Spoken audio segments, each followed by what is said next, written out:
미분양이 가장 많았던 경기는 실질적으로 정부 통계보다 5배나 더 많은 미분양이 있다고 전하였습니다.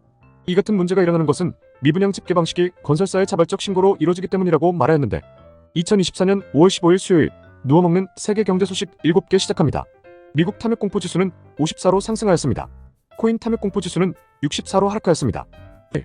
파월 물가 다시 낮아질 것 기대. 예전 기대 같진 않을 것. PPI 도매물가는 상승.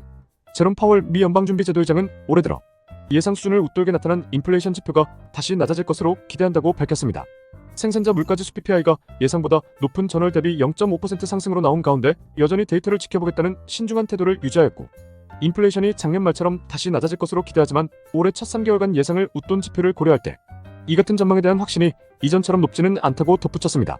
그는 현재의 고금리가 수요 둔화와 물가 상승률 하락에 필요하다며 제한적 정책이 효과를 발휘할 때까지 인내심을 가져야 한다고 설명하였습니다. 너무 빨리 완화적 정책을 써서 물가가 급등할지 너무 늦게 완화적 정책을 써서 고용시장이 타격을 입을지 패드는 기로에 서 있다고 평가 중에 있습니다. 2. 엔비디아 실적 발표 앞두고 월가 목표치들 상향 중. 투자은행들이 22일 엔비디아 실적 발표 때 이번에도 깜짝 실적을 발표할 것이라고 기대하며 목표가를 상향하고 있는 중이라고 전하였습니다. 지금까지 발표한 최고 목표가가 1,400달러에 세계적 투자은행 HSBC도 목표가를 1,350달러로 상향하는 등 900달러인 현 주가에서 50% 상승 여력이 더 있는 것으로 얘기하고 있는데 미국의 유명 증권사 제프리스도 엔비디아의 목표가를 1,200달러로 상향하며 AI의 승자와 패자를 가려내기에는 아직 너무 이르지만 엔비디아는 압도적 시장 점유율을 기록하고 있다며 이유를 설명하였습니다. 3. 전국 미분양 알고 보니 2.6배나 더 많았다. 못 믿을 부동산 통계, 본 청약을 마음대로 미루던 사전 청약도 결국 폐지. 다 지은 뒤에도 분양되지 않은 주택 물량이 전문업체와 분석한 결과 정부 통계의 2배가 훌쩍 넘는 걸로 드러났습니다. 현재 소유주가 개인이 아닌 시행사나 분양 대행사인 미분양 추정 물량은 29,632채이지만 국토부가 발표한 것은 11,363채로 실제로는 2.6배가 더 많은 걸로 추정되고 있는데 미분양이 가장 많았던 경기는 실질적으로 정부 통계보다 5배나 더 많은 미분양이 있다고 전하였습니다. 이 같은 문제가 일어나는 것은 미분양 집계 방식이 건설사의 자발적 신고로 이루어지기 때문이라고 말하였는데 법이 그러니 잘못된 데이터로 피해를 받는 건 어쩔 수 없다라는 흐름은 씁쓸함을 느끼게 하는 것 같습니다. 4. 중국 금 계속 사는 이유 대만 침공 때문? 중국 정부는 2022년 10월 이후 계속 금을 사들이며 현재 금융 보유고 중 금 비중이 3.2%에서 4.6%로 증가 중에 있다 합니다.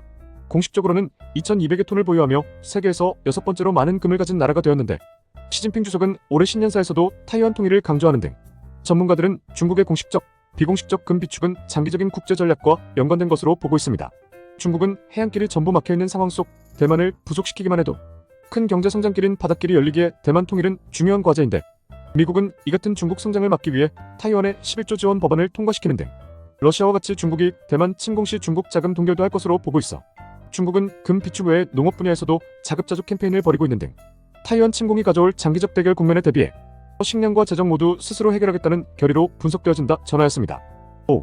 삼성미래 140조 ETF 시장 잡으러 수수료 경쟁 시작. 연 50%씩 성장하는 ETF 시장을 잡기 위해 각 증권사들의 경쟁이 심화되고 있다고 전하였습니다. 현재 국내 ETF는 867개로 순자산 142조 7,609억 원에 1년간 새로 출시된 ETF만 150개에 달하며 성장 중에 있습니다. 펀드에 비해 투자 비용이 낮고 거래 편의성이 높으며 유동성이 풍부한 것이 성장을 이끈 원동력으로 보고 있는데 현재 빅2는 삼성자산운용과 미래에셋자산운용으로 순자산 규모 1, 2위를 다투며 22년 점유율 80%까지 올라갔지만 24년 75% 수준까지 하락하며 각 경쟁사들과의 점유율 경쟁 중에 있다고 전하였습니다. 출혈 경쟁은 항상 일반인들의 혜택으로 오는 구조가 많은데 이런 운용사들의 경쟁 등으로 ETF 보수율 등 운용 수수료들이 계속 저렴해지는 혜택을 보고 있습니다. 6. AI 키친 로봇 삼겹살 맛있게 굽다 비욘드 허니컴. 하남대수집은 최근 일부 매장에 푸드테크 스타트업 비욘드 허니컴이 초벌구이 솔루션 그릴 X 도입을 준비 중이라고 합니다. 생고기를 손님이 직접 구워 먹는 풍경이 일반적이었다면 최근에는 거친 노릇하게 초벌구이를 마친 고기를 주는 경우가 증가하고 있는데 그릴 X는 이런 수요를 충족하는 AI 키친 로봇으로 카메라 센서 데이터를 기반으로 조리 중인 음식을 감지해 맛을 수치로 나타내고 목표로 설정된 맛을 내기 위해 자동 조리가 가능하여 고기 종류나 부위와 상관없이 균일한 맛을 낼 수 있는 것이 핵심 기술이라고 전하였습니다. 1만 5천에 달하는 조리 테스트와 50만 개 이상의 AI 데이터를 기반으로 운용 중이며 로봇 한 대당 셰프보다 약 30% 빠르게 조리할 수 있는 생산성으로 시간당 80인분의 요리와 월 구독료 80만 원으로 이용이 가능하다고 하는데 최근 기업급식 서비스 분야에서 그릴 서비스를 도입한 후 매출이 250% 성장하기도 했다며 현재 로봇 30여 대 보급을 마쳤고 오는 3분기까지 국내에서 100대까지 확장하는 것을 목표로 4분기에 시리즈 B 라운드 투자를 유치하고 26년까지 미국 시장에 진출해 500여 대를 보급한다는 방침을 언급하였습니다. 주관적 칼럼 7. 독일 광합성 주택의 대체 생선도 만드는 미세조류. 독일인이 창업한 푸르테크 스타트업 코랄로가 미세조류 기술을 활용해 대체 수산물의 대량 생산에 성공했다고 밝혔습니다. 미세조류와 버섯 뿌리균 사체를 활용한 해당 기술은 전 세계에서 코랄로가 유일한데, 대체 수산물 브랜드 뉴피쉬는 순살 생선 형태로 저칼로리, 저지방에 풍부한 오메가3, 비타민, 프리바이오틱스 및 완전 단백질을 함유하고 있다고 설명하였습니다. 코랄로는 최근 국내에 법인을 설립하여 전북바이오융합산업진흥원과 협업해 5,000리터 규모의 뉴피쉬를 대량 생산하고 있으며, 국내 레스토랑과의 협업을 시작으로 확장해 나가고 있는데, 국가적으로 식물성 대체식품 활성화 방안을 공식화한 것은 덴마크에 이어 한국이 세계에서 두 번째라고 전하였습니다. 또한 독일의 한 마을엔 세계 최초로 미세조류를 이용해 신재생에너지를 생산하는 건물을 지었는데, 건물 외벽에 조류가 자라는 모듈 패널을 설치한 것으로 해당 조류는 태양빛을 받고 자라며 생물 유기체에서 나오는 에너지인 바이오매스와 열을 생성해낸다고 전하였습니다.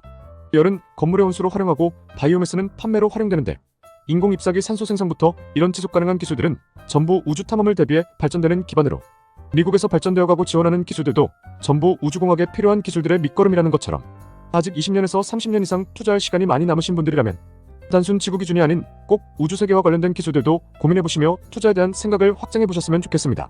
오늘의 한 줄. 하이브리드 차는 3에서 4년 보증기간이 지난 후 고장났을 시 수리비 5에서 6천만 원이 한 번에 나오는 부담이 있어 보통 하이브리드 차주들은 3년에 한 번꼴로 바꿀 생각으로 접근하고 있는 차종들이라고 합니다. 매일 누워먹는 경제 소식을 듣고 싶으시다면 구독, 좋아요 부탁드리겠습니다. 감사합니다.